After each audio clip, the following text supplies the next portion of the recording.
Hello friends, welcome to PTW. Today we are going to discuss the latest development on India-Canada front. But before we discuss this issue, आप लोगों से request है कि those who have not subscribed the channel, please do it now, so that if there is any new video, you will have immediate notification regarding that. दोस्तों, अभी कुछ दिनों के अंदर कई डेवलपमेंट्स हुए हैं जो आप अभी 3 नवंबर को जो ब्रैम्पटन में हिंदू सभा मंदिर उस पर कुछ खालिस्तानियों का अटैक हुआ है और जिसमें कई जो Hindu devotees even the Sikh participants थे वो लोग भी इसमें जख्मी हुए हैं। और इसके अलावा एक और घटना घटी है जो just a few days back on that Washington post ने ये रिपोर्ट किया कि इंडिया के जो होम मिनिस्टर अमित शाह वो डायरेक्टली इन्वॉल्व हैं ये हरजीत सिंह निज्जर की किलिंग में और इवन अदर जो खालिस्तानी नेशनल एक्टिविस्ट हैं उस सब की किलिंग में वो इन्वॉल्व हैं। तो ये दोनों जो इश्यूज है इसके कारण मामला और इंडिया कनाडा के बीच का जो रिलेशन है वो काफ़ी एक कहते हैं कि बहुत बुरे वक्त से गुजर रहा है। यदि हम ये देखें कि भाई इसके पीछे अगर पूरे अब हिस्ट्री को देखें जब से लास्ट ईयर जो सितंबर 2023 में जस्टिन ट्रूडो ने पार्लियामेंट में ये एलिगेशन लगाया कि भाई there is credible allegation regarding the involvement of agents of Indian government in the killing of Harjit Singh Nijjar on Canadian soil. उस समय से अगर देखें तो there is a pattern in Canadian allegations over a period of time.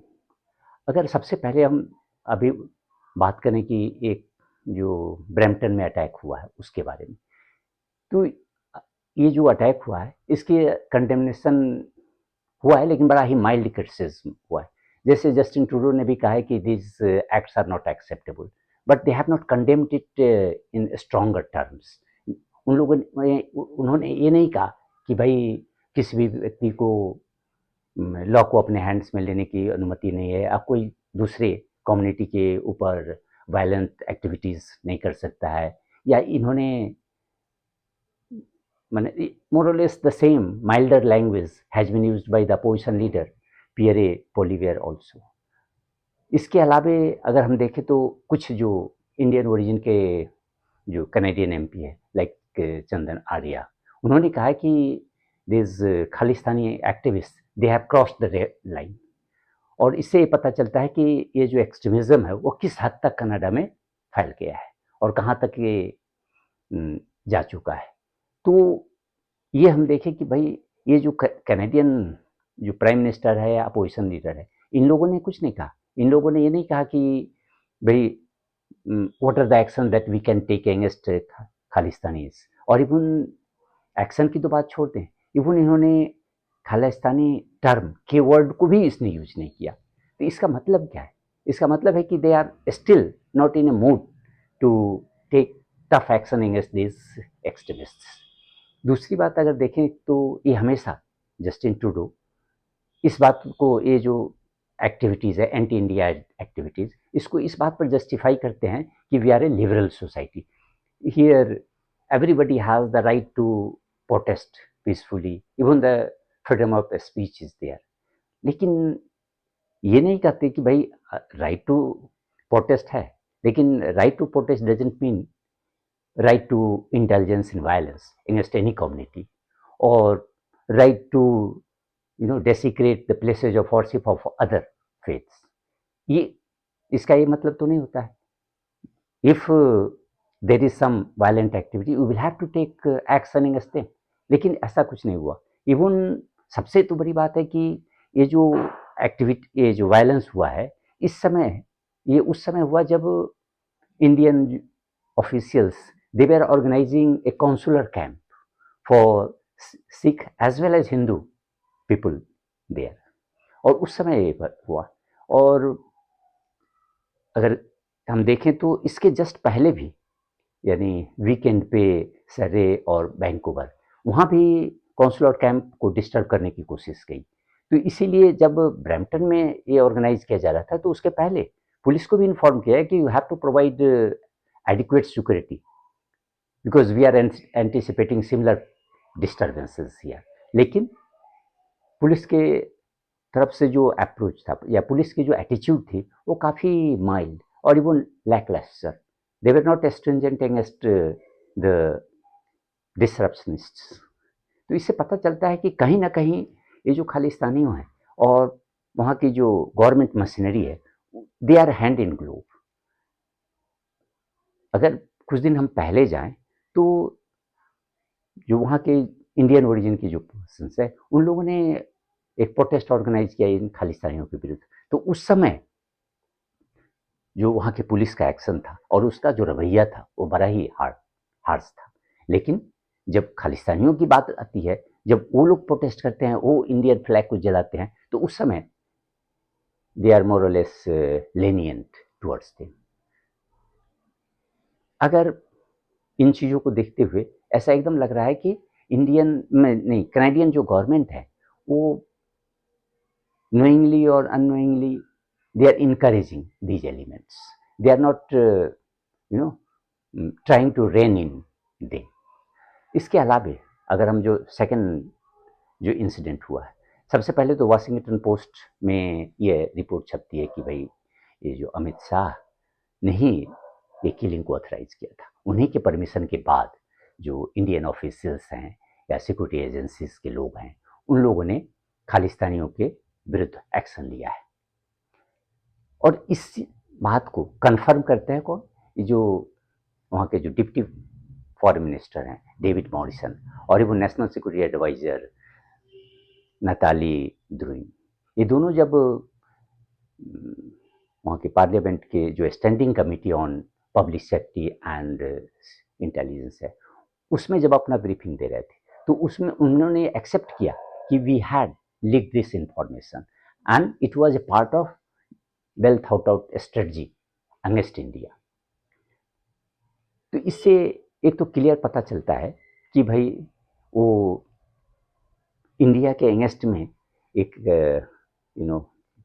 एक information warfare की तरह वो ट्रीट कर रहे हैं। और उसी ब्रीफिंग में नताली ने उन्होंने एक्सेप्ट किया था कि Indian as well as Canadian officials के बीच में, including at the highest level national security level, security adviser के भी लेवल पे बात चल रही है। और even 6 rounds of discussion have already taken place, including the latest one in Singapore between Indian National Security Advisor Ajit Doval and his Canadian counterpart on 12th October. लेकिन इन सब में यही हुआ था कि भाई इनके पास कनाडियन जो अथॉरिटीज़ है या जो ऑफिशियल्स है कैनेडियन गवर्नमेंट की, उनके पास कोई हार्ड एविडेंस नहीं था। They were just sharing their intelligence inputs. यानी हम कह सकते हैं कि वे जस्ट एक एलिगेशन लगा रहे थे कि हमें पता चला है कि भाई इसमें अमित शाह का हाथ है। इस एलिगेशन को सब्सटेंशिएट वो नहीं कर रहे थे। उनके पास ऐसा कोई एविडेंस नहीं था जिसके बेसिस पर ये कर सके कि इंडियन जो होम मिनिस्टर है उनका इसमें डायरेक्ट इन्वॉल्वमेंट है या दिस जो security personnel they are acting at the west of Amit Shah. तो इसके लिए इसीलिए हुआ कि भाई जब आपके पास एविडेंस ही नहीं है तो फिर इंडियन साइड ने उसको उसी समय खारिज कर दिया कि we are not going to act on them because you don't have any actionable intelligence basically. तो इसी के लिए इन लोगों ने क्या किया कि भाई ये समझे कि भाई हम अगर मीडिया के थ्रू या इवन स्टोरीज प्लांट करने के साथ अगर इस तरह का जो ओपन पब्लिक स्ट्रेटजी अपनाएं तो इससे एक होगा कि भाई हम इंडियन गवर्नमेंट के ऊपर प्रेशर बिल्डअप कर सकते हैं। लेकिन ये भूल गए इस बात को कि भाई इंडियन गवर्नमेंट कोई एक इंडिया जो है वो कोई छोटी कंट्री नहीं है जो कि इस तरह से आप अगर मीडिया ब्लिट्स कर रहे हैं या मीडिया में जा कर के कोई स्टोरी आप प्लांट कर रहे हैं तो उसके माध्यम से आप इंडिया पर प्रेशर बिल्डअप कर लेंगे, ये सोचना ही बेवकूफ़ी है। क्योंकि इंडिया भाई अभी 5th लार्जेस्ट इकोनॉमी है, कनाडा 9th लार्जेस्ट इकोनॉमी है, और इवन ऐसे भी अगर हम ग्लोबल स्टेज पे दोनों के जो स्टेटस की बात करें तो in Canada doesn't stand anywhere when compare to India. तो ऐसा हो ही नहीं सकता है। तो इस तरह से हम देखें एक बड़ा ही पुअर स्ट्रेटजी है। और उसी ब्रीफिंग में अगर हम देखें तो उसी ब्रीफिंग में जो आरसीएमपी कैनेडियन पुलिस फोर्स के जो चीफ थे उन्होंने भी कहा कि उनसे जब ये पूछा गया कि भाई क्या इसमें इस किलिंग में अमित शाह इन्वॉल्व है, तो उन्होंने एक जनरल कि एनीबडी कैन बी इन्वॉल्व। इसका मतलब क्या है? इसका मतलब है कि किसी के पास कोई एविडेंस नहीं है प्रूफ करने के लिए, वो they are just making wild allegations, maybe some apprehensions, उसके अलावे कुछ नहीं इन लोगों के पास है। इसका मतलब ये होता है कि they are not interested in ऐसे सॉल्विंग द प्रॉब्लम्स। यदि आपको प्रॉब्लम, आपको ये पता है कि भाई इसमें इंडियन गवर्नमेंट के जो एजेंट्स हैं या इनके कुछ ऑफिशियल्स इन्वॉल्व हैं, तो you can share what ever information you have with the government through diplomatic channels, और तब उस पर जो भी एक्शन लेना होगा दोनों साइड ले सकती है। अगर हम इसी को कंपेयर करें यूएस के साथ, तो यूएस गवर्नमेंट के पास सफिशिएंट एविडेंस था कि भाई ये जो निखिल गुप्ता है और या विकास यादव, दोनों ने मिल करके पटवंत सिंह पन्नू को मारने का एक साजिश रचा था। तो उनके पास सफिशिएंट एविडेंस था, इवन ऑडियो वीडियो हर तरह के इंटेलिजेंस थे, सर्विलेंस इंटेलिजेंस। तो उन्होंने शेयर किया इंडियन गवर्नमेंट के बाद। देन इंडियन गवर्नमेंट एक हाई लेवल की कमिटी अपॉइंट की उसको इन्वेस्टिगेट करने के लिए, and then it shared whatever the findings it had with the US counterpart. उसके बाद इवन यूएस गवर्नमेंट की तरफ से भी ये स्टेटमेंट है कि we are satisfied with the action taken by the Indian government. तो इस तरह से काम तो इस तरह से होता है, लेकिन Canadian more or less the issue is the same. वहाँ भी खालिस्तानी के ही अगेंस्ट में एक्शन लिया जाता है, यहाँ भी खालिस्तानी के अगेंस्ट में लिया जाता है, लेकिन दोनों के जो स्टाइल ऑफ वर्किंग है उसमें काफ़ी डिफरेंस है। तो इससे लगता है कि कैनेडियन गवर्नमेंट जो है वो प्रोपेगेंडा में ज़्यादा विश्वास रख रहे हैं। They are not interested in solving the problems, in fact they may have some other motives. और उससे लगता है उसमें उस स्तर पर हम देखें कि इसमें apart from solving the problem क्या इसका मोटिव हो सकता है, तो इसमें दो उभर के चीज आती है।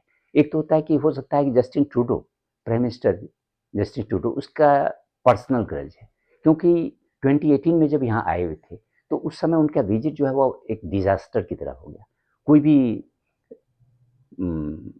ये कह दें कि पॉजिटिव डेवलपमेंट्स नहीं हुए वहाँ, क्योंकि उनके आने ही के टाइम में उनके डेलीगेशन में जो कई खालिस्तानी वो सब इन्वॉल्व थे। इवन इंडिया में जो कैनेडियन हाई कमीशन है उन्होंने भी जब एक डिनर पार्टी का आयोजन किया अपने प्राइम मिनिस्टर के ये में मतलब ऑनर में, तो उसमें भी एक जसपाल अट्टवाल जो जो ब्रिटिश कोलंबिया के जो प्रीमियर फॉर्मर प्रीमियर है उज्जवल दोसांझ, उस पर अटैक का मामला है, और इवन वन इंडियन मिनिस्टर पर भी असॉल्ट करने का केस उसके अगेंस्ट में, और ऐसे बंदे को वो डिनर में इनवाइट किया जाता है।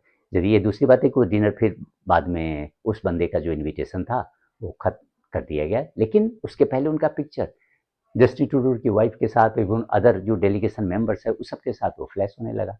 तो इससे इंडियन साइड जो होता है वो काफ़ी नाराज था। तो इस तरह से वो एक पर्सनल ग्रज वहाँ भी हो सकता है। दूसरी बात हो सकती है कि जो जस्टिन ट्रूडो है वो इस बात को डाइजेस्ट ही नहीं कर पा रहा है कि भाई इंडिया का स्टेटस ग्लोबल लेवल पर किस तरह से राइज कर रहा है। इवन यूएस जो फाइव आइज अलायंस जो है उसका एक मेंबर है, लेकिन despite all the allegations pushed by or even slapped against India by the Canadian government and its senior officials, US is not taking it seriously. उन लोगों ने फाइव आइज के इनफैक्ट कोई भी मेंबर्स यूके हो या ऑस्ट्रेलिया हो New Zealand है, इन लोगों ने किसी ने भी इसको बड़ा ही सीरियसली नहीं लिया है। वो लोग जस्ट एक लिप सिंपैथी कि India should no take action against all this या India should probe into this allegations. ये बड़ा ही सीरियस मामला है, जस्ट एक लिप सिंपैथी है, नथिंग मोर देन दैट। और इनफैक्ट अगर हम देखें तो ये जो फाइव आइज अलायंस है, इसमें 3 के साथ इंडिया का बड़ा ही क्लोज रिलेशन है, चाहे वो यूके हो, यूएस हो और ऑस्ट्रेलिया हो। ऑस्ट्रेलिया और यूएस तो फिर क्वाड का भी मेंबर है। तो इस तरह से हम देखें कि कहीं भी कनाडियन गवर्नमेंट को एक लिवरेज नहीं मिल रहा है। वो ये अपने को इंडिया के सामने ये कह ले कि एक बौना फील कर रहा है, और इसलिए ये भी एक ग्रज हो सकता है। दूसरी बात कि एक पॉलिटिकल मोटिवेशन भी हो सकता है, क्योंकि जस्टिन ट्रूडो की जो पार्टी है, और अभी तक जितने भी जो पोल रिजल्ट्स आए हैं या ओपिनियन पोल्स आए हैं, उसमें जस्टिन ट्रूडो का जो ग्राफ है वो काफ़ी नीचे आ रहा है, लेकिन उसके कंपैरिजन में जो अपोजिशन लीडर हैं पियरे पॉलिवर, उसका ग्राफ काफ़ी ऊपर जा रहा है। तो इससे भी उसमें एक पैनिक फैला हुआ है जो लिबरल पार्टी है। With in liberal party also there is a section of MPs or even the other important personals within the party who are demanding the resignation of Prime Minister. तो इस सब से है कि जस्टिन ट्रूडो भी pressure में है। अब वो चाह रहा है कि किसी तरह अगर हम ये इंडिया कैंपेन चलाएं तो इससे हो सकता है कि भाई हमारा जो ग्राफ है वो ऊपर जाए, और इवन हमें जो सिख कम्युनिटी उसका मैक्सिमम सपोर्ट मिल सके। अगर पास्ट में जाएं तो जस्टिन ट्रूडो के फादर पियरे ट्रूडो, उनका भी यही हाल था। They were also, he was also very lenient towards Sikh extremism. He was not ready to, consider the requests of Indian government for extradition of various Khalistani activists and all those things. तो उनका past भी वैसे ही है। You can say like father like. दोस्तों, India के विरुद्ध politically motivated action लेना ये केवल कनाडा तक ही नहीं सीमित है। आपको याद होगा कि 2020 में Nepalese prime minister K P Sharma Oli, वो भी अपने आप को एक नेशनलिस्ट के तौर पर प्रेजेंट करना चाह रहे थे लोगों के बीच, और इसलिए उन्होंने भी एक नेपाल का एक न्यू मैप लाया, जिसमें उत्तराखंड के जो 3 एरियाज़ हैं, वो कालापानी, लिपुलेख एंड लिम्पी अधूरा, ये तीनों को एक नेपाली टेरिटरी के तौर पर प्रेजेंट किया। इसी से मिलता जुलता अगर आप देखें तो मालदीव्स के जो अपोजिशन लीडर थे मोइजू, जब अपने प्रेसिडेंशियल कैंपेन के तहत उन्होंने भी इंडिया आउट कैंपेन चलाया। तो इस तरह से पॉलिटिकल फायदे के लिए कभी भी ये जो पॉलिटिशियंस हैं कुछ भी हथकंडा अपना सकते हैं। तो इसलिए हम we should not be surprised that if some new revelations come from Canada till February, इसलिए कि फरवरी के बाद कभी भी इलेक्शन वहाँ हो सकता है। तो उसके पहले we should be ready for such wild allegations from Canada. वो हो सकता है कि कहे कि भाई जो है वो प्राइम मिनिस्टर ऑफिस के तहत और या डायरेक्टली प्राइम मिनिस्टर को रिपोर्ट करता है, तो may be PM Modi has direct involvement in this things. तो इस तरह के जो एक्टिविटीज़ हैं और इस तरह के जो एलिगेशन है उसके लिए हमें तैयार होना चाहिए, और ये इसके कारण ही हम ये उम्मीद कर सकते हैं कि जस्टिन ट्रूडो के टाइम में कोई भी फर्दर ब्रेक थ्रू की उम्मीद नहीं कर सकते हैं, या we can not hope for reset in India Canada relations. Election के बाद जो भी न्यू गवर्नमेंट आती है उस समय ये फिर से सुधार की उम्मीद कर सकते हैं, और तभी फिर इंडिया कनाडा रिलेशंस जो अपने पुराने शेप में आ सकता है। धन्यवाद।